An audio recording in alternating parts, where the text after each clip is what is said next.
Hello ಭಕ್ತರಿಗೆ ಕಷ್ಟ ಬಂದರೆ ದೇವರ ಹತ್ತಿರ ಹೋಗ್ತಾರೆ, ರೋಗಿಗಳಿಗೆ ಕಷ್ಟ ಬಂದರೆ ಡಾಕ್ಟರ್ಸ್ ಹತ್ರ ಹೋಗ್ತಾರೆ. ಆದರೆ ಇವತ್ತು ನಮ್ಮ ದೇಶದ ಹೆಣ್ಮಗು ಡಾಕ್ಟರ್ ಓದಿ ಆ ಪಾಪಿಗಳು ಮಾಡಿದ ಕೆಲಸಕ್ಕೆ ತನ್ನ ಪ್ರಾಣ ಕಳೆದುಕೊಂಡಿದ್ದಾಳೆ. ನಮಗೆ ಸ್ವತಂತ್ರ ಬಂದು 78 ವರ್ಷ ಆಯಿತು.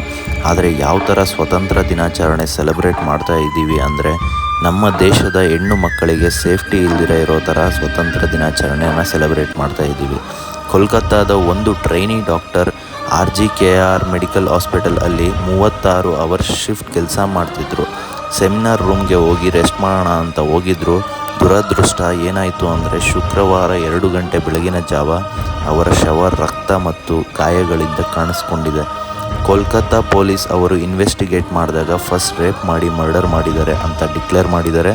ಬಟ್ ಅಲ್ಲಿ ನೈಟ್ ಶಿಫ್ಟ್ ಮಾಡೋ ಯಾವುದೇ ಹೆಣ್ಮಗುಗೆ ಪ್ರಾಪರ್ ಸೆಕ್ಯೂರಿಟಿ ಆ್ಯಂಡ್ ಸೇಫ್ಟಿ ಸಹ ಇಲ್ಲ.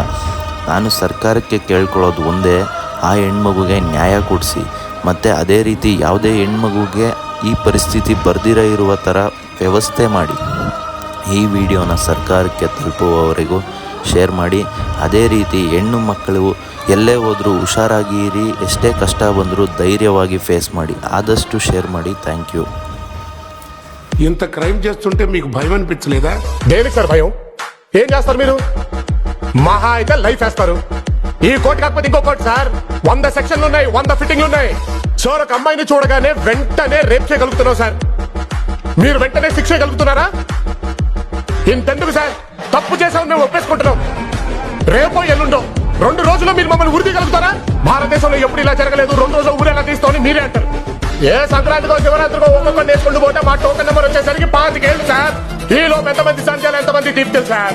సార్ అందుకే సార్ ఈ దేశం అంటే అంత ఇష్టం నాకు. ఈ కంట్రీలో ఉండే ఫ్రీడమ్ ఏ కంట్రీలో ఉంటే